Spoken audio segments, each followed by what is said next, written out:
কর্মসূচির সম্মানিত সভাপতি উপস্থিত বাংলাদেশের সার্বিক পরিস্থিতি বিবেচনায় নিয়ে জাগপা যেই কর্মসূচি ঘোষণা করেছে এই কর্মসূচির সাথে দেশপ্রেমিক নাগরিক পার্টি এবং নাগরিক মঞ্চের পক্ষ থেকে আমরা সংহতি প্রকাশ করছি। সাথে সাথে আপনাদেরকে উদ্দেশ্য করে বলতে চাই, বাংলাদেশকে নিয়ে আর কাউকে ছিনিমিনি করতে দেওয়া হবে না। বাংলাদেশ কারো বাবার তালুক নয়। যে যেভাবে পরে ব্যবহার করে এদেশের জনগণকে ব্যবহার করে লুটপাট করে বাংলাদেশের জনগণের মাথা পিছু আয়কে তারা কেড়ে নিয়ে তাদের রিজিক কেড়ে নিয়ে তারা রাজনীতি করবে। এই অপরাজনীতি করতে আর কাউকে দেওয়া হবে না, হবে না, হবে না। সম্মানিত ভাইয়ের আমার, আজকের ফেসিবাদের খবর হয়েছে আগামী 17 নভেম্বর ওই ফেসিবাদীদের ফাঁসির রায় কার্যকরের যেই ঘোষণা আসবে, সেদিন থেকে বাংলাদেশ বিশ্বের বুকে আবার নূতন করে মাথা জাগায় আবার তারা পথ চলতে শুরু করবে।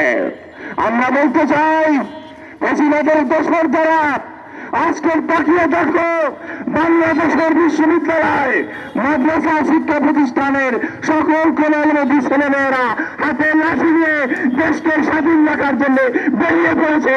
তোমরা কি দেখছো এই বাংলাদেশে আবার বৃদ্ধ বনিতা যুব সমাজকে দাবিয়ে রাখা যাবে? প্রতিবেশী দেশ ভারতকে বলতে চাই, বাংলাদেশের স্বাধীনতার দিকে তাকাও। এতদিন বাংলাদেশের মানুষকে ঘুম পাড়িয়েছ, এদেশের দালালরা শাসন করেছে।